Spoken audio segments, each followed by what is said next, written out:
G'day everybody, welcome to another edition of Australian Paddock. Today I'm going to do a review of this Makita pressure washer, the DHW080ZK. So here is the box, and here is the unit with the charger. Now you can buy this as a kit, which includes the 2 batteries and the charger, but the place I went to didn't have that, but they sold me this and then they did a deal for this. So, why am I looking at a Makita battery operated pressure washer? Well, I like battery stuff, that's one thing, but with any tool, the first thing I look at is what's my application. And essentially what I want to use this for is washing down very, very dirty things. I've got dirty utes, dirty tractors, mountain bikes, cars, and I want to wash them down somewhere where I don't have power or water. I also have a deck on our dam that gets covered in duck poo constantly, and I do have power and water down there. It's a little bit harder to deal with on the deck. So my old gurney, which was 240 volts, has died, and I thought, look, I'll give it a go. I feel like I'm taking a bit of a risk, but then that's what this is all about. So I bought this a couple of days ago. I have taken it out of the box, and let's have a look and see what we get inside. So the first thing would be the charger and the 2 batteries. You can see the model of the charger there, and they are it's upside down, but they are 2 5-amp-hour batteries. And that's useful because you want to be able to do 2 at once. Put it over there. Okay, so let's look inside of the box.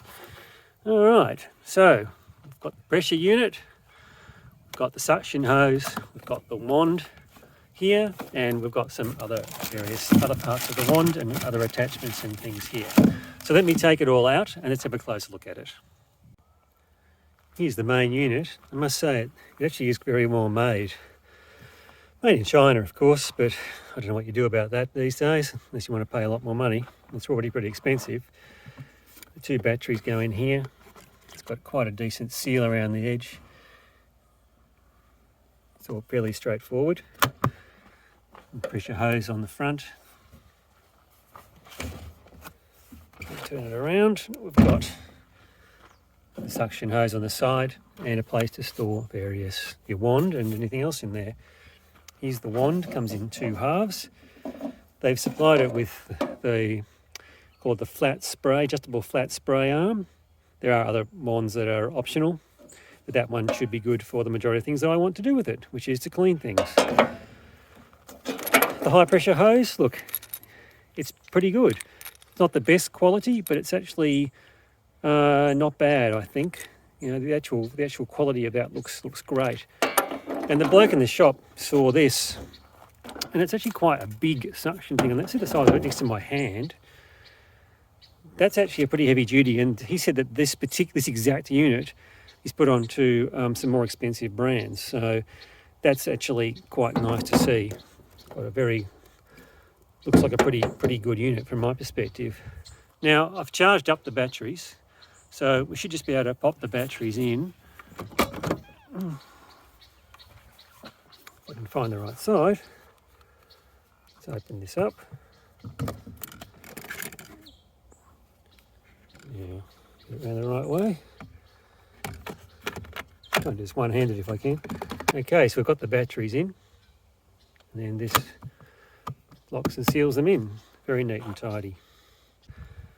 So I connected the suction hose. That was very easy. Quite solid connections, I have to say.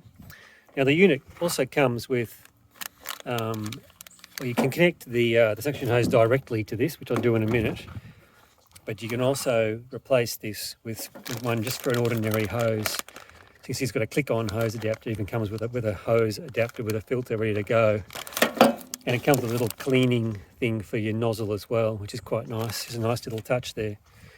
So what I'll do is I'll put this together and then we'll see what happens. Okay, so I've sort of 3/4 filled the tub with water. It's been a whole about 50 litres, too much for me to carry. I'm actually puffing from carrying it. So I had to take this filter off before I could feed this up through this hole. Okay, now that's up. It's a bit strange actually, because it's almost so this is on the wrong side. I would have preferred this to have come around on this side and just gone straight in here, but it wraps all the way around the back. Yeah, so not quite sure why. This unit sits on top here. Look, it does just sit there. I'm not quite sure if it's meant to lock in or it's sort of pushes forward. But you wouldn't say it was particularly well locked. Obviously, you can make sure nothing falls over with these. Now I had a look at the hose. So the hose is a 5 metre hose. And the idea is, once you turn it on to low or high pressure, let's go higher, there we go. Should self-prime in theory, and without the wand connected, it should work. You can see the water coming through.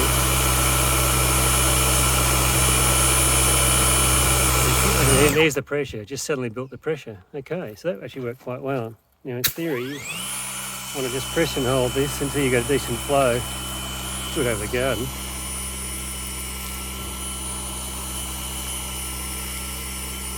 Still coming. It's better. It's pretty right to go. Alright, so I've just attached the schnozzle to it.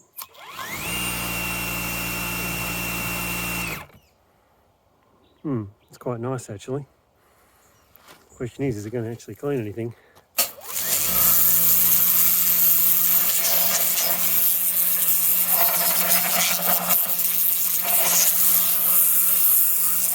Some pretty ingrained dirt there. I don't know if it's ever been cleaned.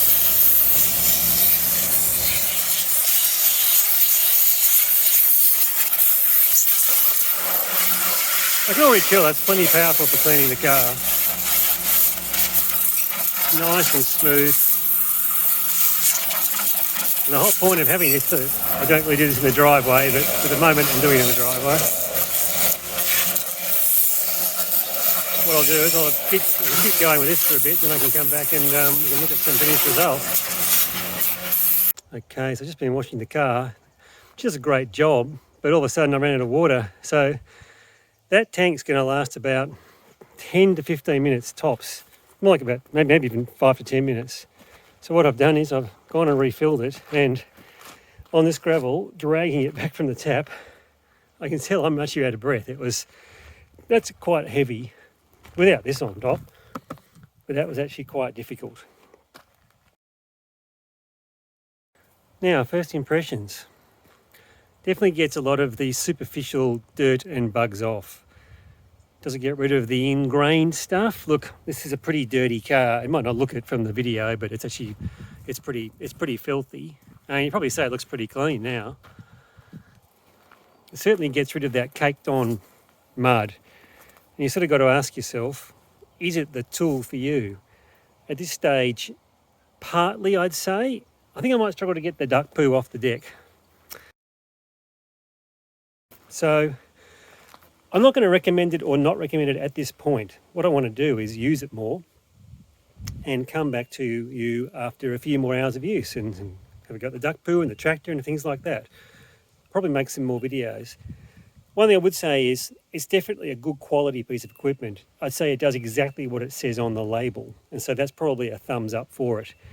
Is it powerful enough to do the job I want? That's a separate question, because you can get different powers of these types of things, right up to diesel run ones. So I'm not comparing those ones with this one. This is a low powered one, and I know it, but I'm still not entirely convinced by it. But certainly for the price, it's quite expensive. But I must say, look, so far it's done what I've asked it to do. And what else can you say? So that's the Makita DHW080ZX. Well, what do you think? Leave me some comments below. And as always, please like and subscribe. And I'll come back to you very soon with some more videos. Ciao.